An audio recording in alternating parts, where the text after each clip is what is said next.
My name is Harper Lane. I'm 32 years old, and today should feel like the celebration of a lifetime. I'm standing in the grand entryway of my new home, a beautifully restored craftsman-style house just outside Seattle, valued at nearly $960,000. Hardwood floors gleam beneath my heels, and the smell of fresh paint still lingers in the air. The marble countertops, the custom lighting, the wraparound porch, it's all mine. Every inch was earned through sleepless nights, silent sacrifice, and relentless work. Today is my housewarming party. There are flowers on the table, soft music playing, and a steady hum of conversation from friends and colleagues downstairs. But my stomach knots the moment the door opens and I see them, my mother, Victoria, and my older sister, Elise. They smile politely as they step inside, but something in their expressions makes the hairs on the back of my neck stand up. I've seen that look before. The last time was 14 years ago, on the night everything changed. Before I tell you what happened at my party today, before I show you how I handled the most outrageous betrayal I've ever experienced, I need to take you back to the night of my 18th birthday. The night I was given a choice: surrender my future or walk away from my family forever. I grew up in a quiet neighborhood in Minneapolis. From the outside, our family looked picture perfect. My father, Richard, worked in corporate finance. My mother, Victoria, managed a boutique downtown. Elise, my older sister, was the golden child, graceful, outgoing, always praised for something. And me, I was the quiet one, always buried in a book or tinkering with computers in the basement. When I was 12, my parents divorced. There wasn't a big fight. No plates thrown or voices raised, just a quiet announcement at the dinner table that Dad was moving out. Elise, who was 15 then, barely reacted. I remember being confused more than anything else. The family I knew was dissolving, and no one seemed to think it was a big deal. After the divorce, Dad moved to Chicago for work and eventually started a new family. I didn't hear from him much after that. He'd send birthday cards with a check, call a few times a year. But the connection faded, and Mom made sure of that. She never told me when he called. Sometimes she'd forget to give me his letters. Eventually, the silence just became normal. Elise, meanwhile, met and married her college sweetheart, Eric, a young investment banker from a wealthy family. Their wedding was extravagant.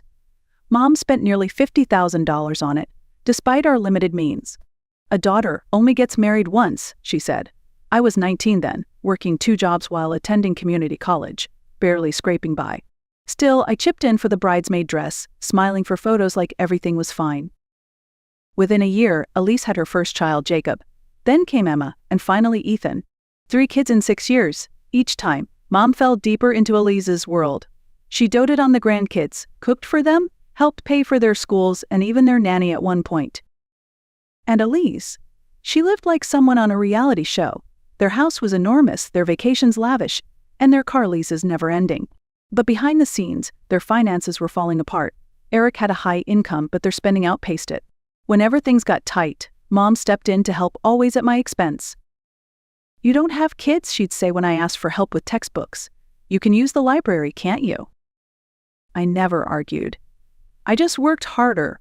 I'd gotten partial scholarships for my computer science degree, but the rest I had to cover on my own. Mornings as a barista, afternoons tutoring, and weekends doing data entry. I averaged 4 hours of sleep a night. There was no safety net, no backup plan, just me and my stubborn determination. And through it all, Elise posted family photos and smiling vacation selfies, while I tried to stay awake long enough to study for my finals. We may have shared a childhood, but our lives couldn't have been more different.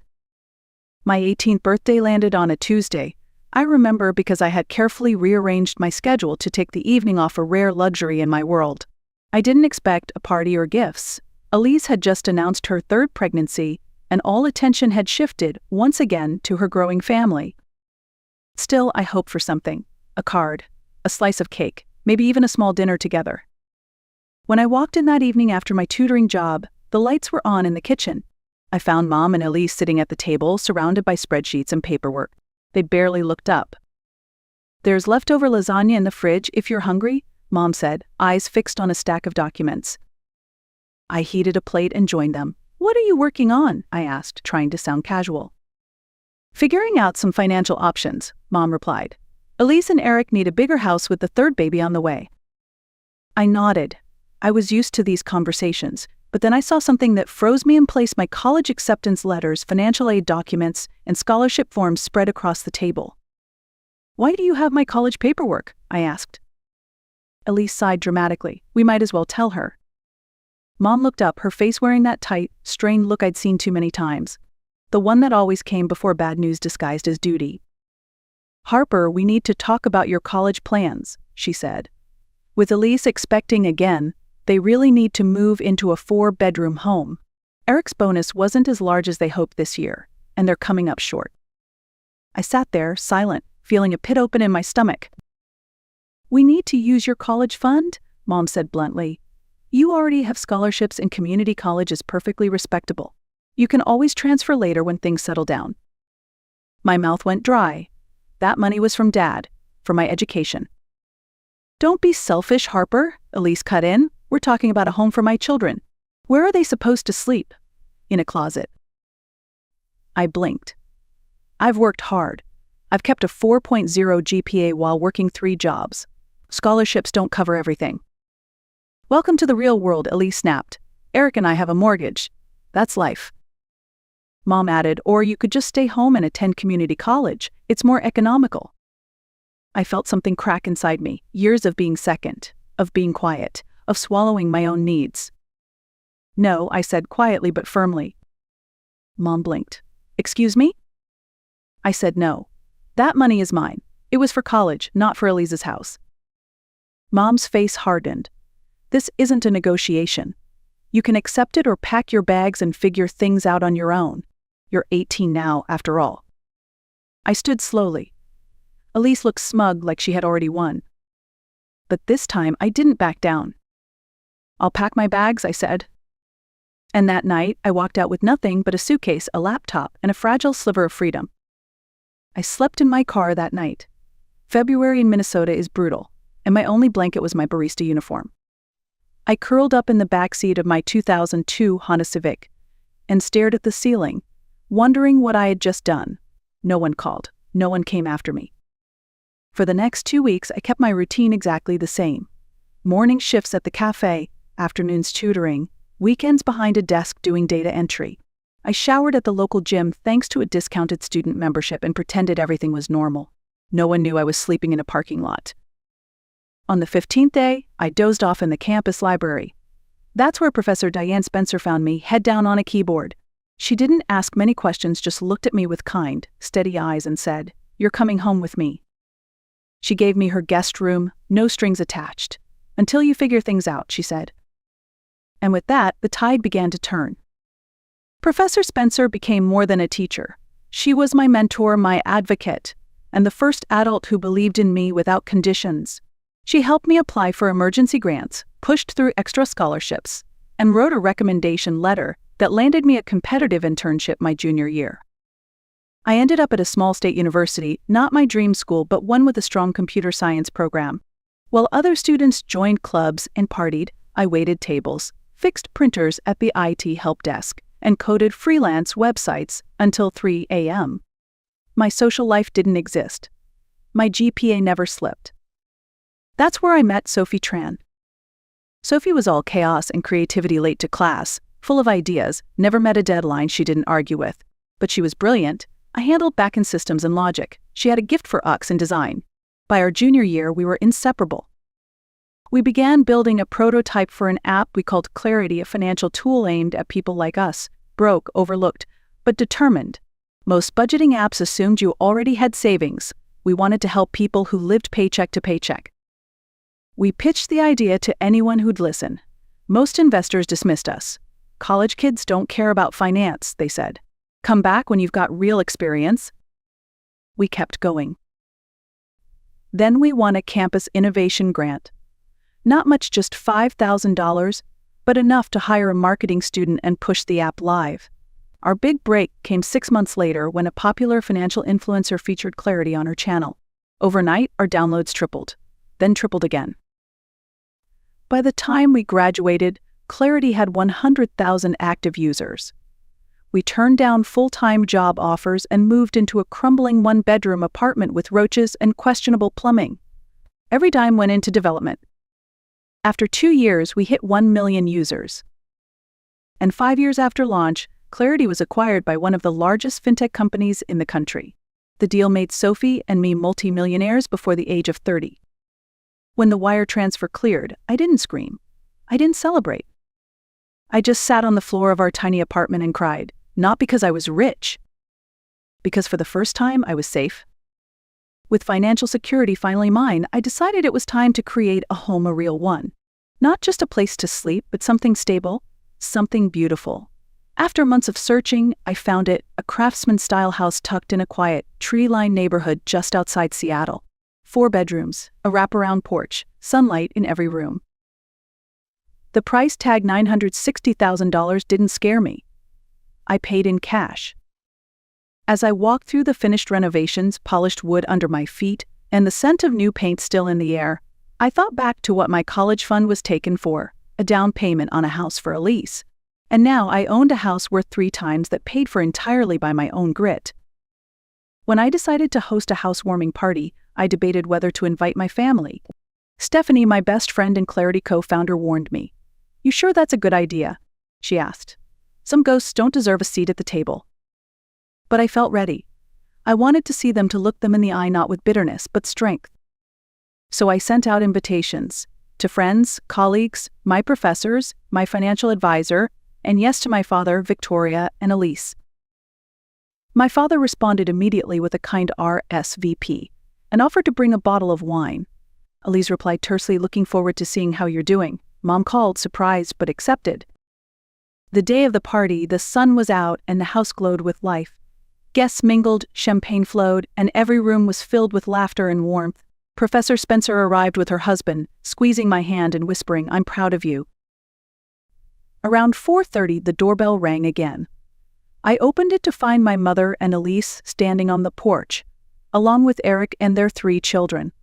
Elise was dressed impeccably, as always, but her eyes were sharp, calculating. Victoria, still elegant, stood beside her, expression unreadable. "Harper," my mother said carefully, "thank you for inviting us." "Welcome," I replied, stepping aside. "Please come in." The children wandered off toward the game room, and Elise's eyes swept over the entryway, the staircase, the open-plan kitchen beyond. "Beautiful," she said, almost begrudgingly. "6 months of renovations," I replied. As we walked through the house, I saw her expression begin to shift, eyes lingering on closet space, her fingers brushing over countertop edges. "This is a perfect family home," she commented. "Plenty of space, great school district." And then, as we reached the dining room, Elise turned to me with a bright smile and said, loud enough for everyone to hear, "Harper, seeing this house today made me realize something. This is exactly the kind of home my kids need." I froze. The room went silent. "What Elise means," Mom interjected smoothly, "is we're so proud of what you've built. And it's clear you've created a space perfect for family." But Elise shook her head and pressed on. "No, I mean exactly what I said. You live alone, you don't need all this space, and we need a home. So what do you say?" It wasn't a joke. It wasn't a request. It was an expectation. Again, the room felt like it had dropped 10 degrees. I could see my guests frozen mid-sip, mid-conversation. Even Professor Spencer's brows drew together in a look I hadn't seen since she caught a student cheating in senior year. I took a slow breath and smiled genuinely. Not the kind of smile you use to hide discomfort, but the one that comes when you know, without a doubt, that the old version of yourself is gone. I wasn't 18 anymore. I wasn't cold or afraid or apologizing for breathing. "Elise," I said calmly, "you already have a house. The one Dad bought for you with the money meant for my education." Her smile wavered. "That was years ago. And this," I gestured around the room, "is what I built instead." Victoria stepped in, tone too sweet. "Honey, don't make this into something bigger than it needs to be. We're just saying family looks out for each other. You don't even have children. You don't need 4 bedrooms. And you don't need to decide what I do with my life or my property." Eric tried to laugh it off, but his eyes betrayed discomfort. "We just thought maybe if the kids could stay here during the week." "You all made a choice," I said, voice even, 14 years ago, "and I made mine. I didn't ask for help, and I didn't ask to be included. I built this on my own." Elise's face reddened. "We're family, Harper. You're seriously going to say no to your niece and nephews? To your own sister?" "Yes," I said, "I am." It was the first time I had ever said no to her without guilt, without flinching, and it felt quiet, like standing in the center of a storm, untouched. My father, who had remained silent all this time, finally spoke up. "She's right," he said, voice gravelly. "This is her home. You don't get to make demands." Victoria turned sharply to him. "Oh, now you speak?" He didn't answer. Just looked at me, really looked at me for the first time in years. "I should have stood up for you sooner." I nodded. We can't change the past, but we can choose how we move forward. There was no yelling, no dramatic exit. Elise scoffed and turned toward the door, muttering something about selfishness and ungratefulness. Victoria followed, her face tight. Eric apologized under his breath as he herded the kids out. My father lingered. "If you ever want to talk," he said quietly, "I'd like to try." I didn't promise anything, just gave him a polite nod. After they left, I walked back into the dining room, guests still silent in the wake of what just happened. Then Stephanie clapped once, loud and slow, and that, ladies and gentlemen, is how you shut down entitled family with style. Laughter broke the tension and conversation resumed, but something in me had shifted. I had faced the ghosts. And this time I didn't run. I stood still, I stood tall. And I stayed home. That night, after the last glass was washed and the last guest had left, I stood alone in the center of my kitchen. The silence was different now, not empty, not heavy, just mine. I thought back to the girl who stood on a driveway 14 years ago, backpack at her feet, watching her family turn their backs. I thought about the dorm room I moved into with nothing but a suitcase and a half-paid tuition bill. About the jobs I juggled, the scholarships I applied for, the nights I spent studying while others partied. They thought they took everything from me when they took that college fund. What they gave me instead was the freedom to owe them nothing. Because when you build without a safety net, you learn to balance with precision. When no one offers a hand, your hands get stronger. And when the people who should love you use guilt as currency, you learn the real value of peace. I didn't seek revenge. I didn't need to shame them. All I did was tell the truth and live it. In the days that followed, Elise sent a few texts, half apologies, thinly veiled jabs, but I didn't answer. Victoria left a voicemail reminding me of what family is about. I didn't return the call. My father sent a letter. Not an email, not a text, an actual letter, handwritten, apologizing for his silence, owning the choices he made, not asking for anything, just saying sorry. I read it 3 times, then put it in a drawer. Forgiveness is a door I'll open when I'm ready, not because someone else knocks, but because I choose to turn the handle. Meanwhile, life moves forward. Stephanie and I opened a second location for clarity. We hired a team. We're mentoring other women who've been told they're too much, too emotional, too loud, too ambitious. And as for the house, it's not just a house. It's a statement. A quiet one, made with wood and light and space. A reminder that I didn't just survive what they did. I grew from it. Every woman I know has a story like mine, in one shape or another. A moment when the people they loved demanded too much. When silence was expected. When boundaries were seen as betrayal. But here's the truth they never say out loud: walking away doesn't make you cruel. Saying no doesn't make you selfish. Choosing yourself isn't abandoning others, it's honoring the life you're still building. If this story resonates with you, you're not alone. You're not too much. You're enough. And if you're standing on the edge of a decision that feels terrifying but true, take one step, then another. And don't look back. Because sometimes the most powerful kind of revenge is not noise or fire. It's peace. It's joy. It's the quiet sound of a door closing behind you and the stronger one opening ahead. This was my story. I hope it gives you strength for yours.